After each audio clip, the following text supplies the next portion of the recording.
Lights out movie कहानी शुरू होती है। रात का वक्त था। शहर के किनारे एक पुरानी गारमेंट फैक्ट्री खामोशी में डूबी हुई थी।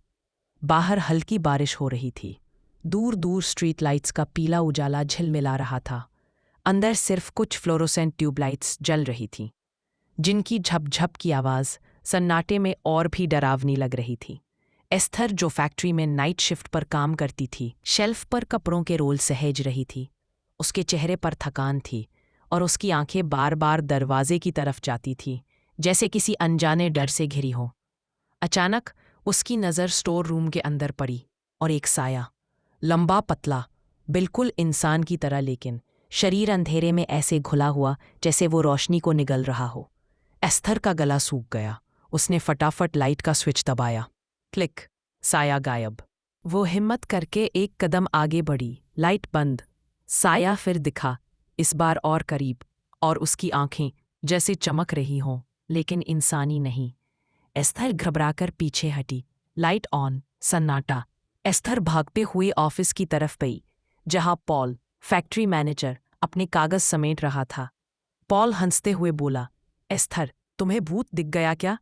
एस्थर ने डरते हुए कहा, सर, सच में कोई है वहां, अंधेरे में। पॉल थोड़ा चिढ़ते हुए टॉर्च लेकर स्टोर रूम की तरफ चला। चलो देखते हैं ये तुम्हारा भूत। पॉल ने लाइट बंद की, टॉर्च की रोशनी से कमरा चेक किया। फिर अचानक टॉर्च एक सेकंड के लिए दीवार से हटते ही दरवाजे के पास वही काला साया खड़ा था। पॉल ने तुरंत टॉर्च उस तरफ घुमाई। कुछ नहीं, लेकिन जैसे जैसे वो हिलता, साया भी और पास आता गया। लाइट बंद, साया पास।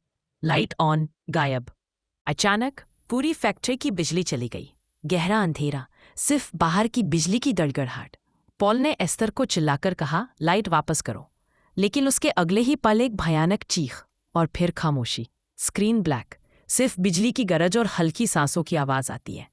एक छोटे से अपार्टमेंट में दीवारों पर मेटल बैंड्स के पोस्टर्स, शेल्फ पर स्केचबुक और कोनों में बिखरे कपड़े। ये है रेबेका की दुनिया। रेबेका 25, एक आर्टिस्ट है, थोड़ी रफ टफ, थोड़ी अकेली। उसका बॉयफ्रेंड ब्रेट दरवाजे पर है, लेकिन रेबेका उसे ज्यादा देर रुकने नहीं देती, जैसे उसे लोगों को ज्यादा करीब आने से डर लगता हो। दूसरी तरफ सोफी का बेटा मार्टिन, रेबेका का छोटा सौतेला भाई, स्कूल में झपकी ले रहा है। टीचर उसे जगाती है, पूछती है, तुम ठीक हो? घर में सब ठीक है? मार्टिन धीमे से कहता है, मम्मी किसी से बातें करती है। रात में कोई है वहां। स्कूल काउंसलर रेबेका को बुलाती है। रेबेका स्कूल पहुंचती है मार्टिन को लेने। गाड़ी में मार्टिन बस खिड़की से बाहर देखता रहता है, चुप, लेकिन आंखों में डर। रेबेका मार्टिन को सोफी के घर छोड़ने जाती है। दरवाज़ा खोलते ही सोफी मिलती है। उसके चेहरे पर थकान, बाल बिखरे हुए और आंखें जैसे रात भर जागी हों। उसके पीछे लिविंग रूम आधा अंधेरे में है, पर्दे खींचे हुए। सोफी मुस्कुराती है, लेकिन उसकी आवाज़ में कुछ अजीब गर्माहट है। डायना, ये है रेबेका। रेबेका सन्न रह जाती है। डायना, ये नाम उसने बचपन में सुना था और हमेशा उससे डरती थी। रेबेका की नज़र पीछे के अंधेरे कोने में जाती है, जैसे वहाँ कुछ है, लेकिन नज़र टिकते ही गायब हो जाता है। उस रात रेबेका अपने अपार्टमेंट में अकेली होती है। रेबेका सोने की कोशिश करती है। अचानक कमरे के कोने से हल्की सरसराहट। वो टॉर्च जलाती है, कुछ नहीं। टॉर्च बंद करती है और दरवाजे के पास डायना खड़ी, लंबा कद, पतला शरीर, आंखें गड्ढों में धंसी, चेहरे पर क्रोध जैसा कुछ। रेबेका का दिल जोर से धड़क रहा है। वो तुरंत टॉर्च ऑन करती है, गायब, फिर ऑफ और वो और करीब। एक पल के लिए टॉर्च झपकती है और डायना का हाथ हवा में लहराता हुआ रेबेका के गाल के पास से गुजरता है। रेबेका चीखते हुए लाइट ऑन करती है। सन्नाटा, बस उसकी अपनी सांसें और कमरे ने फिर वही अकेलापन। सुबह की पहली किरण खिड़की से झांक रही थी, लेकिन रेबेका के लिए रात खत्म नहीं हुई थी। वो अब भी पिछली रात के उस मंजर को याद कर रही थी। अंधेरे में खड़ी डायना, उसकी आंखों में वो अजीब चमक और वो ठंडी हवा जो उसके पास आने पर महसूस हुई थी।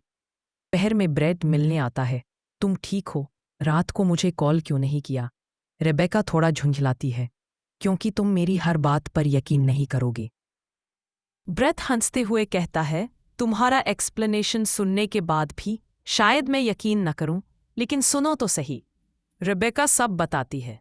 बचपन से डायना का नाम सुनना, मम्मी सोफी का उससे बातें करना, और अब फिर से उसका दिखना। ब्रेट का चेहरा गंभीर हो जाता है। ये नाम, डायना, तुम्हारी मम्मी ने कभी कुछ बताया? रेबेका सोच में डूब जाती है। बस इतना कि वो उनकी बचपन की दोस्त थी, लेकिन उसके बारे में कोई फोटो, कोई रिकॉर्ड, कुछ नहीं मिलता। रेबेका उसी दिन सोफी के घर जाती है। मार्टिन स्कूल में है और सोफी लिविंग रूम में बैठी है। रोशनी बहुत कम है, पर्दे गिरे हुए। रेबेका सीधी बात करती है। मम्मी, हमें बात करनी होगी। डायना कौन है? सोफी मुस्कुराती है, लेकिन उसकी आंखों में हल्की गुस्से की झलक। वो मेरी दोस्त है। तुम्हें बचपन से याद है ना? वो कभी मुझे अकेला नहीं छोड़ती। रेबेका गुस्से में कहती है, मम्मी, वो इंसान नहीं है, वो एक साया है जो अंधेरे में जीता है। और सोफी बीच में टोकती है, चुप रहो, तुम नहीं समझोगी। उसने मुझे बचाया है हर बार जब कोई मुझे छोड़ गया। रेबेका हैरान रह जाती है। उसकी मम्मी जैसे सच को मानने को तैयार ही नहीं। रेबेका को याद आता है कि बचपन में सोफी कई बार हॉस्पिटल गई थी। वो ब्रेट के साथ पुराने मेडिकल रिकॉर्ड्स ढूंढने निकलती है। शहर के पुराने क्रेस्टमोर साइकियाट्रिक हॉस्पिटल के आर्काइव में एक फाइल मिलती है। Diana Walter. फाइल में लिखा है, जन्म 1970, एक दुर्लभ स्किन डिसऑर्डर, फोटोसेंसिटिविटी, रोशनी से घातक नुकसान, बचपन से ही अंधेरे में रखना पड़ता था, मानसिक रूप से अस्थिर, हिंसक प्रवृत्ति, 1987 में हॉस्पिटल में अजीब दुर्घटना में मौत, तेज रोशनी के संपर्क में आने से पूरा शरीर जल गया। रेबेका की सांसें रुक जाती हैं। मतलब वो मर चुकी है, फिर भी वापस है। रात को रेबेका अपने अपार्टमेंट लौटती है। ब्रेट भी साथ आता है, लेकिन थोड़ी देर बाद अपने घर चला जाता है। रेबेका अपने स्केचबुक में डायना का चेहरा बनाने लगती है। वो लंबी उंगलियां, धमसी आंखें और वो हड्डियों जैसा शरीर। अचानक दरवाजे पर टैप टैप की आवाज। रेबेका देखती है, कोई नहीं। लाइट झपकती है। 1 सेकंड के अंधेरे में पीछे के कमरे में वो खड़ी है। रेबेका टॉर्च उठाती है, लेकिन टॉर्च झपक रही है, बैटरी कमजोर। उसी समय सोफी के घर में मार्टिन अपने कमरे में होमवर्क कर रहा है। कमरे की लाइट टिमटिमाती है और डायना दरवाजे पर खड़ी हो जाती है। मार्टिन कांपते हुए बिस्तर के नीचे घुस जाता है। डायना धीरे धीरे झुकती है, उसकी लंबी उंगलियां फर्श पर रेंग रही हैं। अचानक रेबेका अंदर घुसती है, टॉर्च और ब्रेट के साथ। मार्टिन, बाहर आओ! डायना चीखती है, एक तीखी, कान फाड़ देने वाली आवाज, और फिर अंधेरे में गायब हो जाती है। रेबेका, मार्टिन और ब्रेट सोफी को समझाने की कोशिश करते हैं। मम्मी, ये खतरनाक है, वो हमें मार सकती है। लेकिन सोफी कहती है, वो मुझे नुकसान नहीं पहुंचाएगी, और तुम्हें भी नहीं, अगर तुम उससे लड़ोगे नहीं। अचानक पूरे घर की बिजली चली जाती है। कमरा अंधेरे में डूब जाता है। सीढ़ियों से थक थक थक की आवाज आती है, धीरे लेकिन भारी। ब्रेट अपनी फोन लाइट ऑन करता है। डायना ऊपर से कूदकर सीधे उसके पास आती है। फोन उसके हाथ से गिर जाता है। अंधेरा। ब्रेट को कुछ पकड़कर दीवार से पटक देता है। रेबेका टॉर्च जलाती है। डायना गायब, लेकिन जैसे ही टॉर्च का बीम हटता है, वो फिर नजर आती है, अब रेबेका के सामने। रेबेका चीखती है, टॉर्च सीधा उसके चेहरे पर डालती है, और वो चीखते हुए पीछे हट जाती है। बिजली वापस आती है और सब कुछ फिर सामान्य, लेकिन कमरे में हवा अब भी ठंडी थी, जैसे वो अब भी आसपास हो। अगली सुबह रेबेका तय कर लेती है, हम यहाँ से निकलेंगे। मम्मी को मनाना मुश्किल है, लेकिन मार्टिन की जान दांव पर नहीं लग सकती। रेबेका और मार्टिन पैकिंग करने लगते हैं। ब्रेट अपनी कार गली के मोड़ पर लगाकर इंतजार कर रहा है। रेबेका नीचे उतरकर सोफी को बताती है, हम मार्टिन को कुछ दिनों के लिए अपने साथ ले जा रहे हैं। सोफी शांत रहती है, लेकिन उसकी आंखों में अजीब ठंडापन है। डायना को यह अच्छा नहीं लगेगा। रेबेका पलटकर कहती है, डायना का कोई हक नहीं है, मम्मी। जैसे ही रेबेका और मार्टिन बैग लेकर बाहर निकलने लगते हैं, मुख्य दरवाज़ा खुद ब खुद धड़ाम से बंद हो जाता है। खिड़कियों पर पर्दे अपने आप गिर जाते हैं। घर की बिजली फटाफट बंद हो जाती है। पूरा घर काले अंधेरे में डूब जाता है। मार्टिन डर के मारे रेबेका का हाथ कसकर पकड़ लेता है। सुनाई देता है, थक थक थक। सीढ़ियों पर से कोई उतर रहा है। रेबेका टॉर्च जलाती है। सीढ़ियों के ऊपर डायना खड़ी है। उसकी लंबी उंगलियां रेलिंग पर टकरा रही हैं, जैसे किसी धातु पर खुरचने की आवाज आती है। रिबेका मार्टिन को लेकर किचन की तरफ भागती है। वो टॉर्च और मोमबत्तियां जलाती है, लेकिन अचानक ऊपर से एक भारी चीज गिरने की आवाज आती है। ब्रेट का बैग सीढ़ियों के नीचे पड़ा है, लेकिन ब्रेट कहीं नहीं दिख रहा। रिबेका चिल्लाती है, ब्रेट, लेकिन जवाब सिर्फ एक हल्की सी हंसी, डायना की हंसी, जो चारों तरफ से आती है, जैसे दीवारों के अंदर से। रिबेका और मार्टिन सोफी को ढूंढते हुए उसके कमरे में पहुंचते हैं। सोफी बिस्तर पर बैठी है। कमरे में सिर्फ एक मध्यम टेबल लैंप जल रहा है। रिबेका गुस्से में पूछती है, तुमने दरवाज़ा बंद किया? ब्रेट कहाँ है? सोफी की आंखों में आंसू आते हैं। रिबेका, मैं अकेली थी। बचपन में सब मुझे छोड़ गए थे, लेकिन डायना हमेशा मेरे साथ रही। उसने मुझसे वादा किया कि कभी मुझे अकेला नहीं छोड़ेगी। रिबेका कांपटी आवाज में कहती है, लेकिन मम्मी, वो इंसान नहीं है, वो तुम्हें इस्तेमाल कर रही है। सोफी धीरे से मुस्कुराती है, शायद, लेकिन मैं उसे खो नहीं सकती। रिबेका को महसूस होता है कि मम्मी का दिमाग पूरी तरह डायना के काबू में है। अचानक दरवाज़ा जोर से खुलता है। ब्रेट अंदर आता है। उसके कपड़े फटे हुए, चेहरा पसीने से भीगा। मुझे अटारी में फेंक दिया था। वो मुझे मार देती अगर मैं लाइट नहीं जला पाता। रिबेका समझ जाती है कि अब भागना ही होगा। वो सोफी से कहती है, मम्मी, हमारे साथ चलो, अभी। लेकिन सोफी पीछे हटती है और सिर हिलाती है, मैं नहीं जा सकती। अगर मैं जाऊंगी तो डायना को बुरा लगेगा, और फिर। रिबेका बीच में बोल पड़ती है, फिर क्या? फिर वो हमें मार देगी। मम्मी हम सबको मारे बिना नहीं रोकेगी।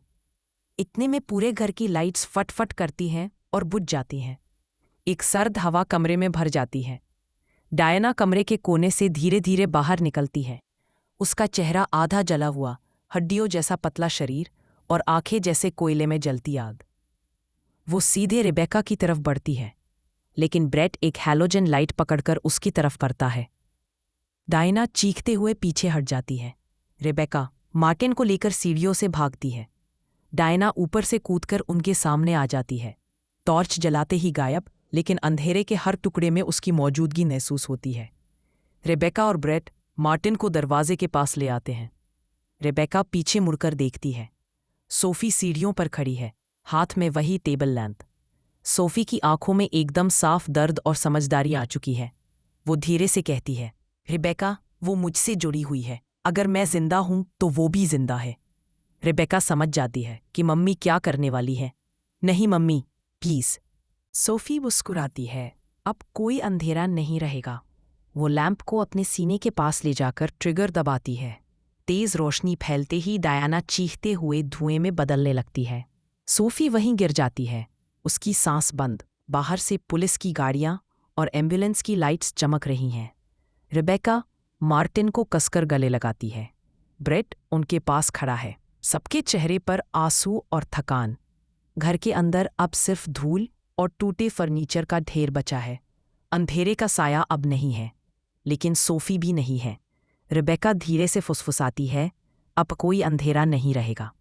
सूरज की रोशनी खिड़कियों से छनकर कमरे में आती है। रिबेका सोफे पर बैठी है, मार्टिन उसके पास, दोनों के हाथ में गरम चाय के कप। कुछ दिनों से वो दोनों ब्रेट के छोटे से अपार्टमेंट में रह रहे हैं। ब्रेट ने उन्हें एक नया कमरा दिया है, दीवारों पर लाइट स्ट्रिंग्स, एक बड़ी टेबल लैंप और किसी भी अंधेरे को खत्म करने के लिए नाइट बल्ब्स। मार्टिन पहली बार थोड़ा मुस्कुरा पाता है। अब हमें अंधेरे से डरने की जरूरत नहीं है दीदी। रिबेका उसकी तरफ देखती है और सिर हिलाती है, नहीं, अब नहीं। लेकिन उसकी आंखों में थोड़ी सी चिंता अब भी बाकी है। रिबेका अपनी माँ की पुरानी तस्वीर देखती है। सोफी की मुस्कान अब भी उतनी ही नरम और प्यार भरी है जैसे बचपन में। रिबेका सोचती है, शायद मम्मी सच में चाहती थीं कि हम खुश रहें, बस वो गलत साए में फंस गईं। मार्टिन तस्वीर के पास आकर कहता है, मम्मी अब हमारे साथ नहीं है, लेकिन वो हमें देख रही होंगी, है ना? रिबेका उसकी पीठ थपथपाती है, हाँ बिल्कुल, वो हमेशा हमारे साथ रहेंगी, बस अब अंधेरे में नहीं। रात का वक्त। रिबेका, मार्टिन और ब्रेट डिनर कर रहे हैं। बाहर हल्की बारिश हो रही है। ब्रेट मजाक करता है, अब तो मैं हर वक्त बैग में टॉर्च रखूंगा। मार्टिन हंस देता है, लेकिन रिबेका बस चुप रहती है। अचानक बाहर बिजली फट फट करने लगती है। पूरा कमरा कुछ सेकंड के लिए अंधेरे में डूब जाता है। रेबेका का दिल जोर से धड़कने लगता है। लाइट वापस आते ही सब सामान्य है, लेकिन रेबेका ने खिड़की के शीशे में कुछ देखा था। एक काला लंबा साया। रात में रेबेका बाथरूम में ब्रश कर रही है। बत्ती जल रही है, लेकिन जैसे ही वो नीचे झुकती है एकदम हल्की सी आवाज़ आती है, रेबेका। रेबेका धीरे धीरे ऊपर देखती है। आईने में उसके पीछे सिर्फ सफ़ेद टाइल्स हैं। वो गहरी सांस लेकर हंसने की कोशिश करती है, लेकिन जैसे ही वो बत्ती बंद करती है और दरवाज़ा खोलने लगती है, पीछे से वही थक थक की आवाज़। रेबेका धीरे से फुसफुसाती है, डायना। कोई जवाब नहीं, सिर्फ अंधेरा।